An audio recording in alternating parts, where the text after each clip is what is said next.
Hi, How are you? I'm fine. Good evening. Good evening. Good Thank you evening. for joining. Hello. And I will do our intros. Thank you so much for joining.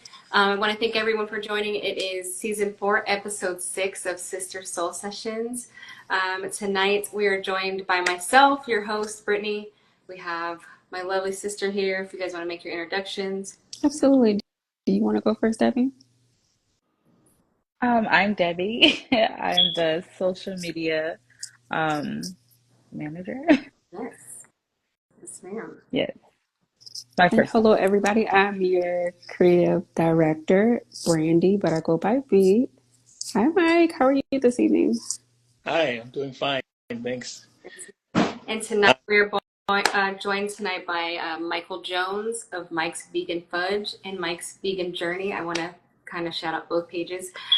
We are happy to have him tonight. He's going to speak to us about his journey, his health, and how he made this wonderful business here. So, Michael, if you don't mind making your introduction, sir, and just telling us a bit about yourself and your business. yes. So I created the business by accident, but I created the product by accident. I created the business intentionally.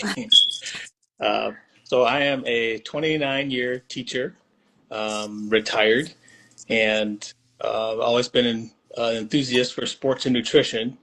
And you know, uh, this is a combination of many things from my background. Um, so moving forward with this has been a journey and a challenge, of course, as so many people know. But you don't know any of those things until you walk this walk for yourself. So that's a little bit about me. Awesome. Thank you so much for the introduction. So 29 years as a teacher, and then you stumble upon this product. Can you tell us a little bit of how what inspired you really to create the product and how we created this into a business? So I was looking at a lot of clean products, and there's a ubiquitous question that vegans and vegetarians get asked, right? Where do you get your protein from? Yes. So being fully annoyed by the question, and Mhm. I decided I wanted to do some exploration in that area. Um, I had a high interest in bodybuilding, body sculpting at the time. I was doing a lot of intermittent fasting, and had dabbled with some products, but I found this product, and it just simply said it was mixed well with everything. And the more I found out about it, the more I experimented with it, the more creative I became, and just started coming up with concoctions. I passed them over to my brother and sister-in-law, who are both vegan. My brother's been vegan for now over 40 years, and his wife is a pastry chef. And they gave great feedback on the product. And then I finally started posting it on Mike's Vegan Journey, which was just about a guy taking on the different tasks of deciding what to make for his first meal, and throughout the day. That's why I created Mike's Vegan Journey. And then from there, that's how I started posting the product, and didn't have a name or anything. And from there it grew, and I shipped it over to some other people who were watching that journey, and they said, "Boy, you should really sell this." And I said, "Well, I don't know about all that, but if you're willing to pay, I'll send it out Right. to you." So, and they did. And I mean, I have pictures and photos of my first little handmade stickers, and went to Michael's and wrote number one Right. and two and Right. three, went out right away. So So you had the perfect test kitchen then, Right. with your brother being vegan, your sister-in-law being a pastry chef. That's amazing. absolutely, and I can never underestimate that those influences. When I was just mixing dry powders, my brother said, you should add a fat to that. So I used hemp seed oil, Yes. um, but that oil turns green, and so when I shared it with somebody and it was a little bit rich with the oil, it's Right. not bad, but it just kind of oozed green, and they were like, "No, thank Maybe you." that's not palatable, maybe. Yeah, and I had this in this little uh, parchment paper, like plastic wrap type thing, and you kind of see a little bit, I mean, this is before I even had a food sanitation license, before I knew anything about anything. So I was just, very excited about people had interest in it, and I was ready and willing to take it to whoever would listen No, and say, just try it, just yeah. try it. So No, I often, speak to my vegan friends and I'm like, yeah, how are you getting enough protein? So how do you, with knowing that that's what you wanted to go into, how do you land on a dessert and it being fudge that for all the details? and that's the accident part. So Oh, so I was doing intermittent fasting. So I would do my workouts and before I ate anything. So at about 11:30, 12 o'clock in the afternoon, 11:30 a.m., 12 p.m., I would have my first meal. But before that, I would have my exercises and I would do them fasted. And my gym in my little studio apartment was my hula hoop and 2 water jugs and a yoga. that's amazing. So I did a lot of calisthenics. I did, a lot of push-ups, how many I could do in a minute and things like that. So literally after the last rep, I would run to the kitchen, mix this thing up, and I would put it in pretty quickly. The whole exercise and learning about glycogens, proteins, fats, all of those things, right? So I'm still novice at that. So I got interrupted and I put it into the refrigerator and the coconut oils hardened. So when I came back, it chilled and it set up, and I'm like, "Ooh, that's another interesting kind of quality." So I took that mixture and I shared it with first my family. Was I think it was New Year's Day or somewhere around there. That was the first group of people I shared it with, and I mixed it with some oats, and it was pretty firm, or some hemp seeds. That's what it was. It was pretty firm. And then I recreated it while I was there visiting, and I was like, yeah, this works. And so at that point, I met with somebody who pulled me under the wing and guided me, and we had a couple of meetings. And at one of those meetings, when she was telling me how to set up a business before I went running to the retail stores, the local grocery store, saying, "Look what I have!" Right? So in that meeting, another one of the people who have kind of mentored me along said, that's they had it, and they were like, "That's really good. That's Mike's Vegan Fudge," and that's how the name was born. And Oh, I did not name it. And that's just, I wrestled with, well, should it be the vegan fudge? Should it be a protein fudge? What do I want to emphasize? Should I even use the word vegan? And that just stuck. And I was like, I'm going with that. what So, a happy accident. I love to hear that. yes, yeah. The best things happen from happy accidents, so that's Oh, indeed, amazing. yes. I love that. And with that, what were some of the early challenges you faced while launching your brand, and how did you overcome those?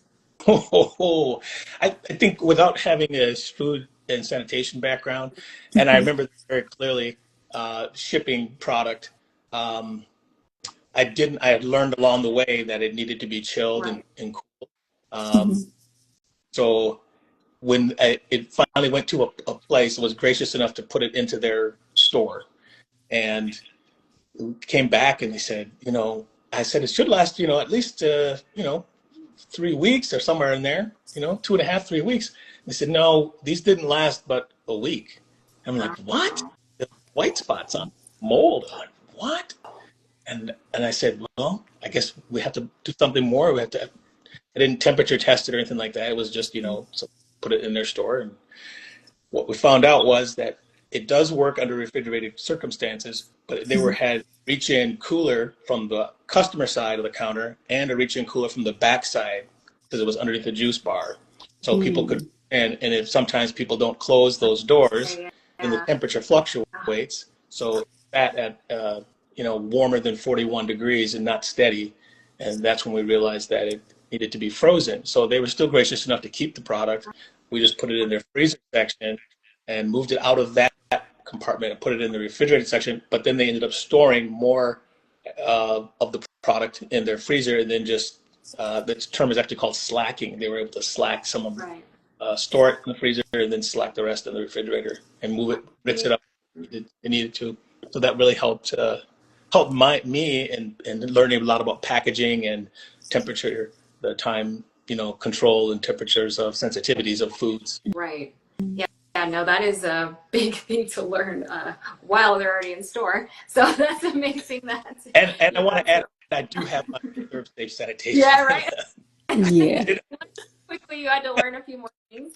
No, that's amazing. And, what an amazing journey you had with the store who was willing to still, work Hmm. with you, understand that you were still in the process of learning those types of things about storing the food. So that is great because that would have just ruined me a little bit. Well, that speaks to the last year I taught, the full year I taught. The theme was courage versus fear, and I got hired late. I had just moved to Chicago. I wasn't planning to go back to teaching in the classroom, but I had came to open my brother's restaurant. But I needed to go to work because the restaurant wasn't on the same timetable, wasn't opening on the same timetable that we had planned. So I had to move out of his space. In order to do that, I needed to find a job and go back to work. And I got hired late. And I remember thinking to myself, if you can't walk into this classroom after teaching freshmen for 26 years, then you are not who you claim you are. And that's when I developed the courage versus fear theme, and just walked in the classroom and just I had literally myself to present, no handouts or anything like that, because that's how late I got hired, and I didn't have time to really prep a whole lot.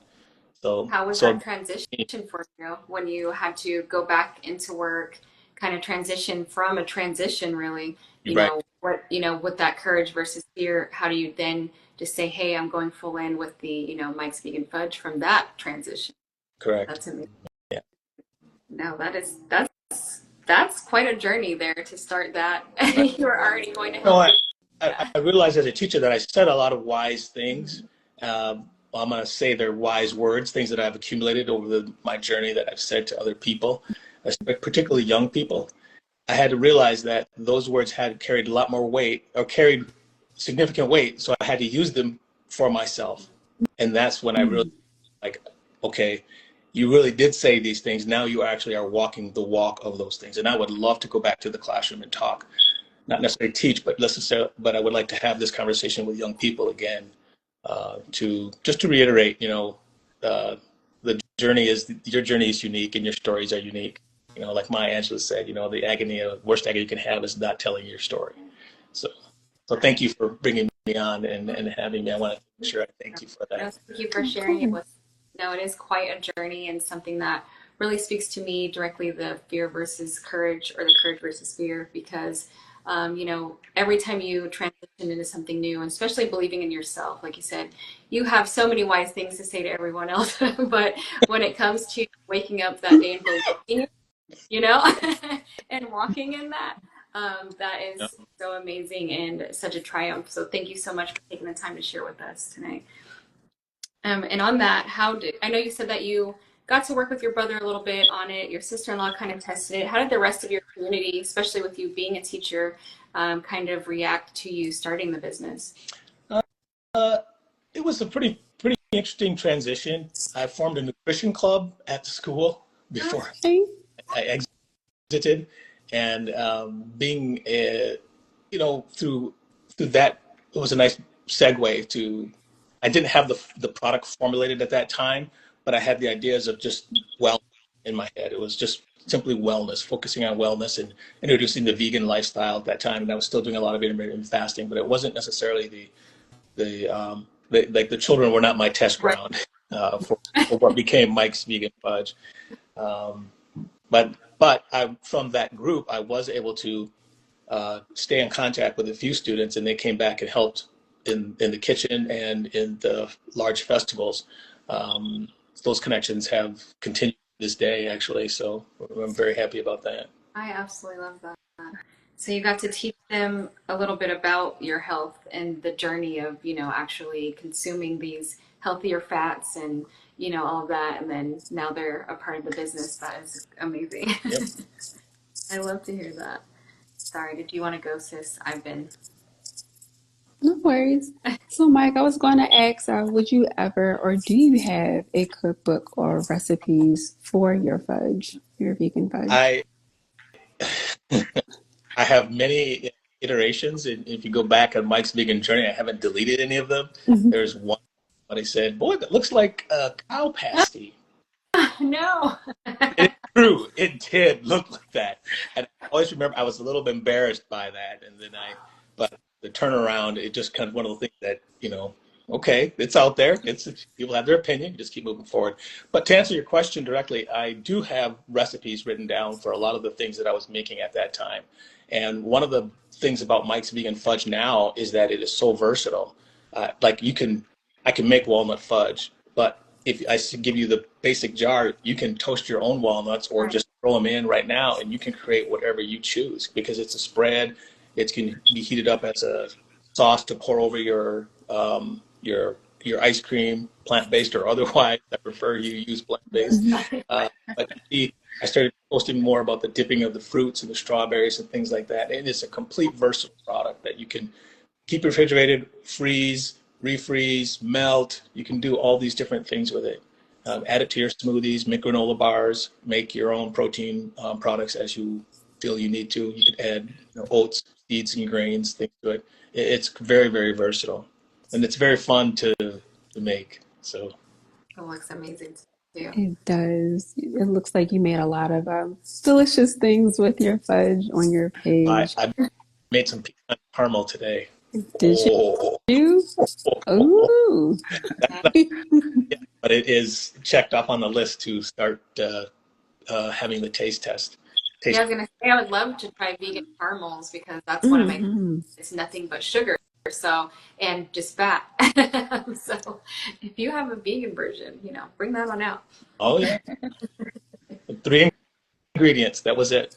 I love it. I love it. Oh wow. See, that's good. And then I was gonna ask as far as like I know you've attended quite a few festivals. Can you tell us about your experiences there?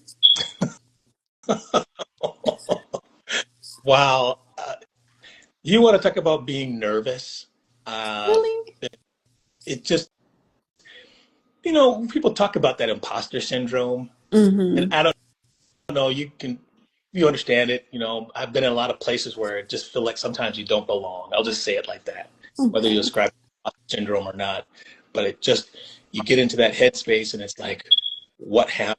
And what helped me get through some of that is that my brother, who is a very accomplished chef, a very accomplished caterer, a very accomplished restaurateur, he said, he still goes through this phase of, will people still like it? You still have that doubt in your head.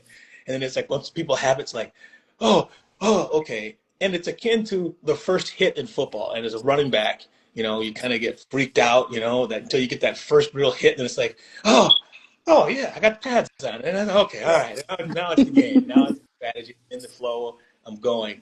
So those experiences were just completely monumental, and just the look on people's faces when you please them. I'm a recovering people pleaser, so when you hit the mark, you can tell that it just does something, energizes you on the inside to keep going, because it's something you brought to them and you brought to the market out of your passion, out of your kitchen in the refrigerator on a whim of an accident from a phone call that you attended to and left it behind. You think about the journey in those moments, and it's like, yes, you become really, which you have at certain points, and that's an internal reward. So those festivals, the ones we've done locally here, we've taken it on the road to we got invited to the Dallas, the DMV, Maryland, Virginia area, and taking it on the road. Ooh. So those were all just monumental things that just, okay, we did this, okay, we did this, okay, we did this. Right. Now you think, wow, it's just like splinters. It just continues to splinter, and you think about all the possibilities. But you can't get carried away, because you got to bring it all back to the groundedness from the center of which you started with. And that is one of the things that I think is essential to entrepreneurs, is that you have to come back to the grounded portions, Yeah. the grounded position that you started this journey on in the first place. No, for sure. And staying grounded and understanding that, maintaining the consistency with what you're doing, because like you said, you kind of get those highs and it's like, okay, well, I know what I'm doing now. Maintaining that consistency. You feel like that's been difficult, staying consistent in your brand while staying creative with your product line as well? Uh, I think that is like I just said, I think that you have to go back to how did I get here? Right. And it's always been through creativity and experimentation. And the more the less of that I do, then the more stagnant and frustrated, the more tense I become. And then I just have to, like I told you this morning, I just created whip in the kitchen and I just whipped three things together and I'm like, oh, this is pretty good. And I think, because I always thought about it, it just reminds you of what you did to get to this space and how that intrinsically feels to you. So I love that. Thank you for sharing. Absolutely. It's kind of like taking a step back to what initially, brought you joy, your why, right. pretty much brings you back to your why. And Yeah. speaking of, mm-hmm, go ahead. I don't know if I'd call it a why. Mm-hmm. I guess I'm just curious about things and just it just what you said earlier, it just brings me joy. It brings me joy to do that. And food is one of those things that like, you know, we relate so well to food. One of the things that I taught when I was or asked people as I was working through being a vegan consultant, Mm-hmm. asked people, how did you learn to eat? It's a very simple question, Mm. but yet so complex in terms of the answer to that question.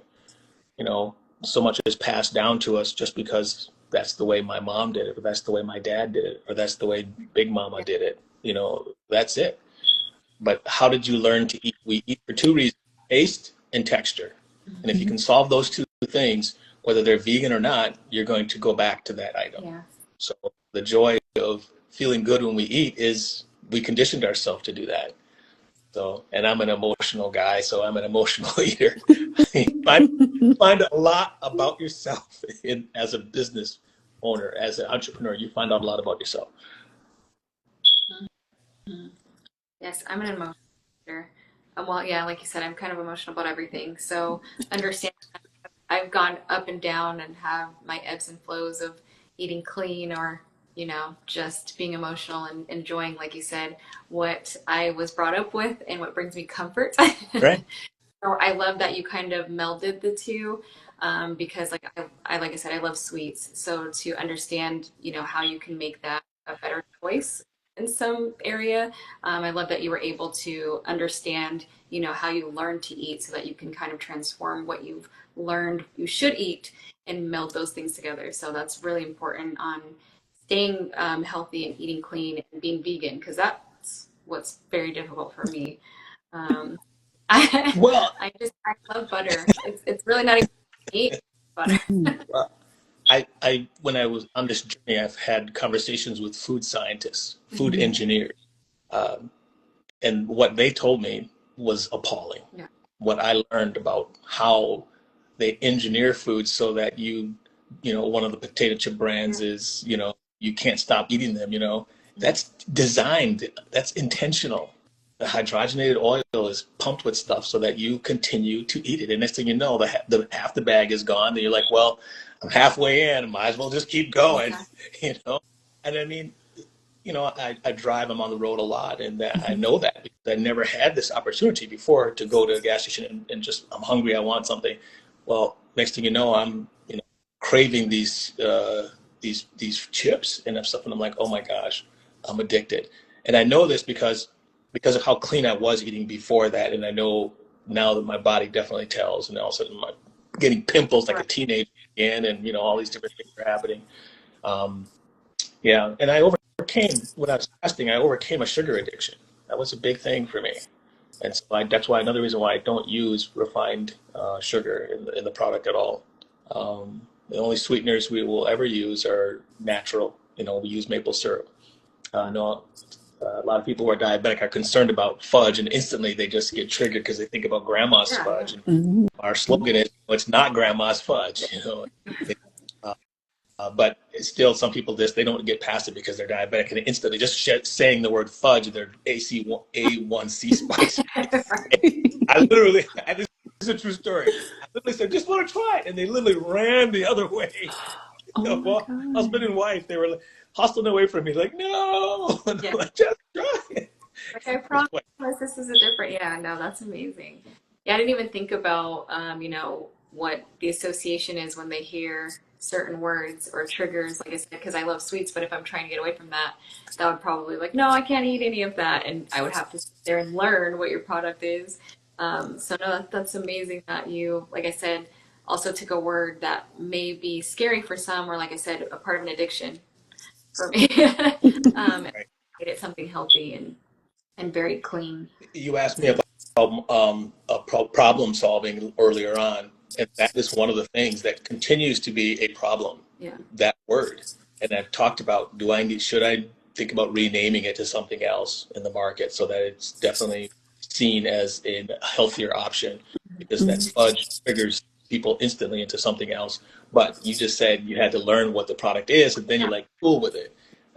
Is that a Yeah, prevent? Does association. that I want that, but yeah. does that from purchasing the product, or even just walking past it or something like that? So Costco, when I was at Costco, they said something like that. What's your value proposition? The said, on your labeling, there's this Mr. Perfect bar or something like that. Well, what makes this perfect? This Mike's Vegan Fudge. So what? They said, what's the value proposition? So the newest labels we have reflect that. They say, perfect for dessert and sport. So No, that's what I I love. like that. Yeah, like that. All right, that's actually good. Especially because you said you were taking this, like you would do your workouts and you would come and kind of like eat a scoop of it. And does that help with like, the sugar levels you're trying to replace? Protein, obviously, like what made you make this concoction in particular for your workouts? Because I know it does kind of lean toward, like you said, athletes and things like that. So how did you, come up with that?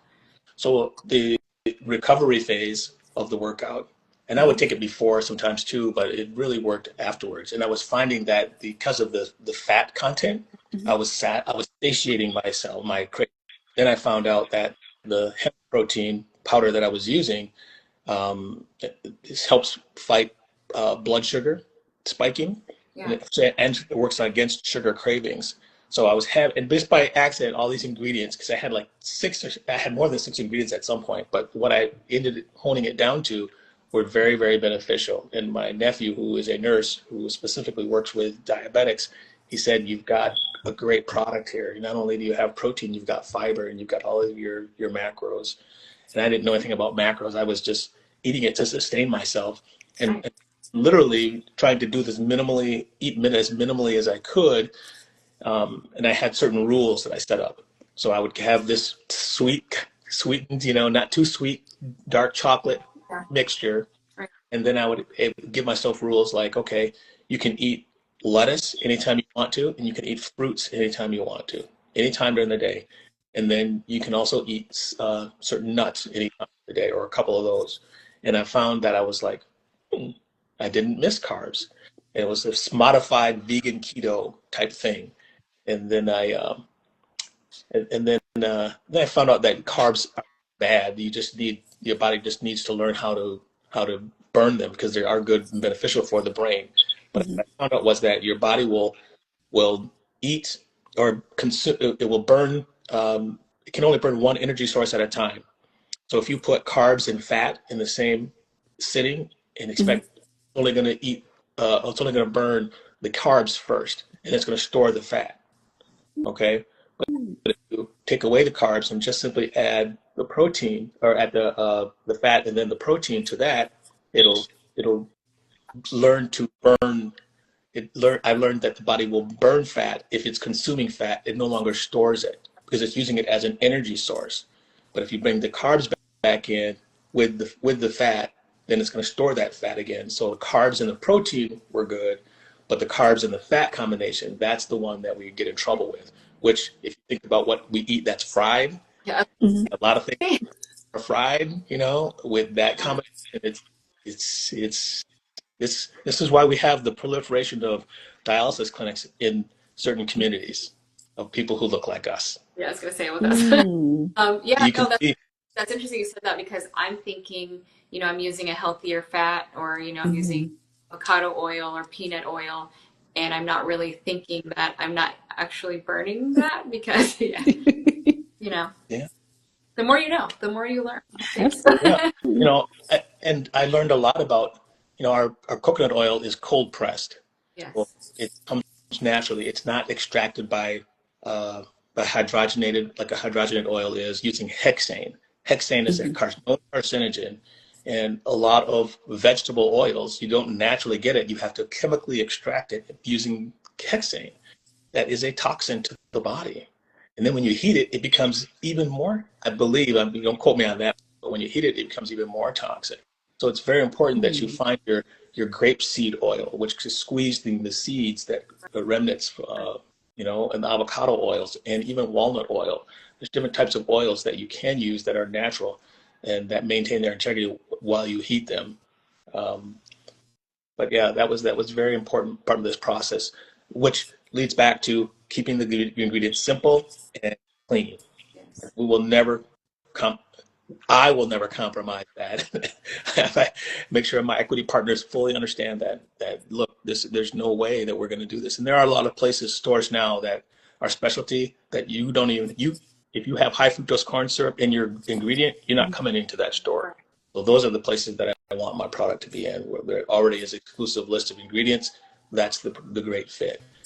We just need to connect together. Yes. Yes. I love that. And we really need to bring this into our community and learn, with Mhm. scarcity and things like that. That's why I love the product that you have.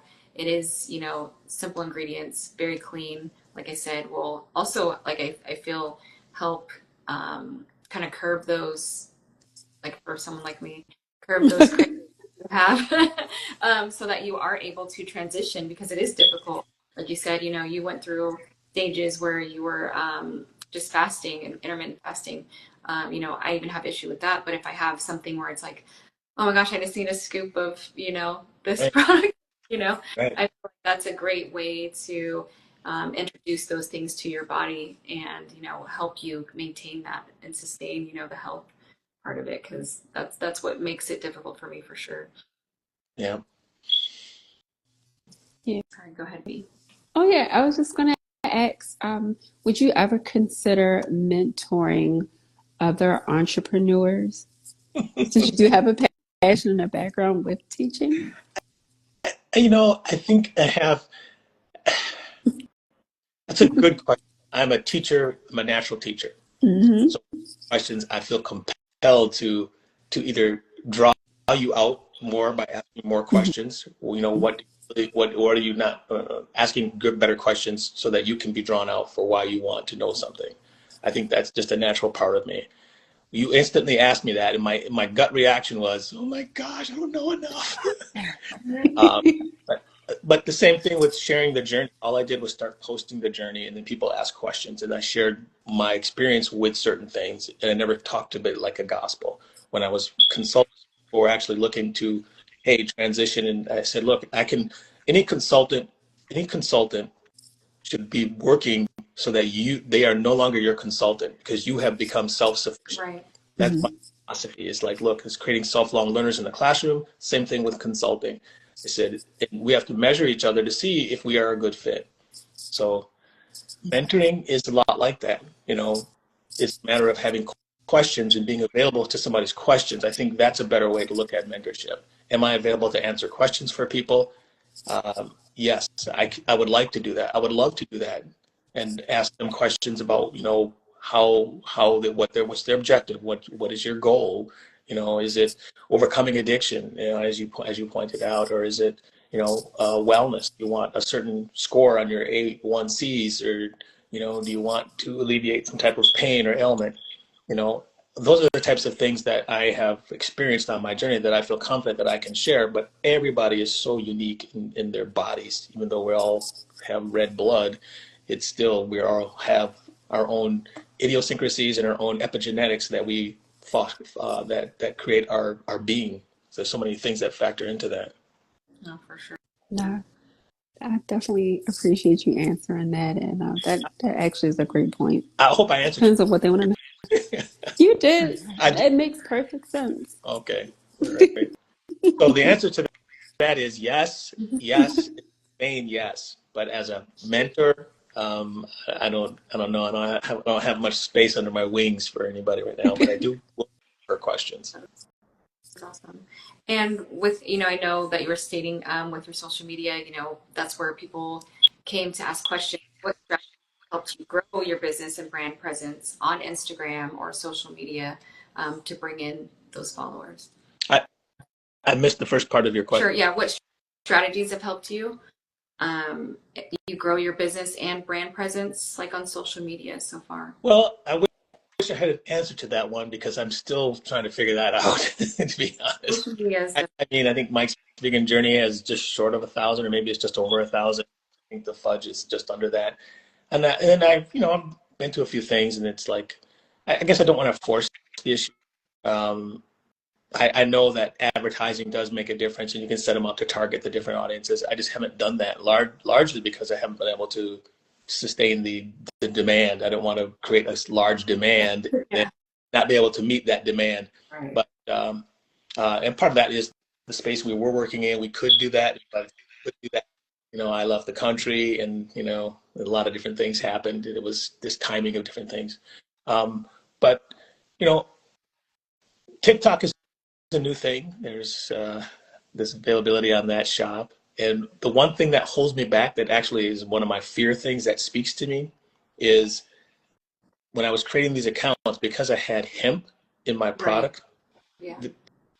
Facebook blocked it and thought I was selling, Yeah. marijuana or something. And Yeah. so I couldn't create a matching account with certain pages. So I have this interconnected system of different pages that I finally was able to create. So it terrifies me that I have to keep track of all of this Oh, yeah. and now plug them into even my website. Like, I don't remember which one is connected to which one. And I've created another Mike's Vegan Fudge by accident because it was, all of these things. And I'm like, I'm afraid to make a mistake, but it's like, I can't let those things slow me down. But right now, those are the things that want to get me in knots real quickly. It's ask me that question about social media and marketing and those accounts and how they're interconnected and how my SEOs are connected to all of those. Now I'm like, I just want to make fun. Yeah. No, understandably so. And with that, so how important then are the pop-ups, festivals, word of mouth to the business then? They have been our number one revenue generator so far. 2022, I sold out of everything. I sold out of all of my little experiments. I just threw everything up there and just put a price on it. Some of them was $3 to $12. And we had a ball. It was so fun putting up that sold out sign. That was the greatest feeling in the world. And from that experience, from those 2 years of selling there, we had a following, and they came back. We missed 2023, and then in 2024 we came back on a 2-day event, and a lot of people came and said, "Man, we missed you last year." And I was like, "Really?" Yeah. So, and we take a photo, have a conversation, take a selfie, and post things. Just the other day, I just messaged a person who bought in 2021, and I was having a cause for mental health because there were still a lot of people who were just distraught through the pandemic, isolation and things like that. So I partnered with a therapist, and I donated every 19th. It was cause 19th, because it was May 19th was my birthday, so it was cause 19. Every 19th of the month, the proceeds those orders went to the cause. And so a lot of people would just either donate or they would wait and they would buy on that day. And that was very, very cool. So I just reminded one person who was a repeat customer, I was like, you bought 2 on that day and you donated. I said, that's totally cool. Oh, that's So beautiful. Yeah, and it always stays connected and true to heart, and you always get to, like you said, find your joy everywhere. And I absolutely, yeah. And B, did you want to get to your favorite question? Of course. So, Michael, I was going to ask you if you could title the name of your memoir from your life up until this point, what would the title be and why? well, I have to go with a Latin word, using a bit of my background knowledge here. I would have to say Quaero, Quaero. It is a Latin word meaning I seek, I search, I find. Mm. And that is definitely my nature. It's the Taurus nature, like to consider myself intellectual on topics, very fluent on as a conversationalist, but just curious about a lot of things and just how they work, and that plays into the courage versus fear. Maybe that's the subtitle, Quaero, courage versus fear. That goes along with that because that has been a mantra that I've had to repeat several times, and just as they say, just do the doggone thing, and so what, so what? This is what happens. Yeah. Brother, when he told me I was making these small batches, I was afraid to make it, he says, what you have to do is you have to make a bigger batch. You just have to do it. And that's like, okay. A small batch grew bigger because I added too much salt. Right. So I kept trying to count salt. And the next thing I know, I had a big batch. Wow. And I had no idea what to do. At the time, I was in a studio apartment, and the pot that I finally made it in would not fit in my refrigerator. So I had to take it to the restaurant and put it in the refrigerator. And just that process of watching it overnight and watching it form up, and then we scooped it out like ice cream, like out of a bucket. And it was like, we looked at each other like, this is pretty amazing, man. This is just amazing. That is absolutely beautiful. Thank you so much for sharing and teaching me a new Latin phrase. So I appreciate it. Yeah. I will say that to myself often so that I can keep going. That is absolutely amazing. And we always like to spend these last few minutes just making sure that we plug your business and where we can find you next. So if you would, Michael, just let us know, where can we find Mike's Vegan Fudge? Where will you be? Do we have any upcoming festivals? I know it's summertime. Where can we find you? Yes, I am trying to be out of the country, so the best thing to do right now is to order online. I just added the two new flavors, traditional flavors, walnut and peanut butter. People like those. I have a couple of other flavors, specialty flavors, waiting in the wing, and I want to unleash those at a pop-up. Um, the the closest one that I can put my finger on right now is June 22nd here in Chicago, then live in person. That's the one. And if people want to respond here, I will create a code for them to get a little discount also.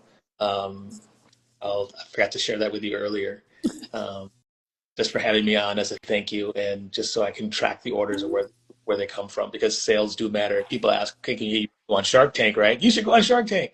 And I said, yeah, well, the number one thing they ask you is how many sales do you have? So Yeah. I need to increase the sales. So to directly answer your question, I'm going to be gone for the last half of May and then through mid-June. So June 21st, 22nd is Vegan Dale in Chicago. And know that we'll get one in between in there anytime soon. We've been invited to several. We just have not formally accepted, just because of making a large batch. We have to do it in the shared kitchen space. Yeah. And that has to be available, and they have to have the right equipment for us, and they said they would have it the 15th of April, and it's not there. Oh. So Minor setback, just a minor setback. right, hey, look, you just keep rolling, and you just keep moving, and you just keep moving despite fear. That's what courage is. It's moving forward despite the fear, because it's going to be there. It's a natural emotion. Just keep moving despite it. You're dropping gems for me. I appreciate it. This was for I have me. a question. I have a question. Whoa! What is one word you would use to describe the first bite of your fudge?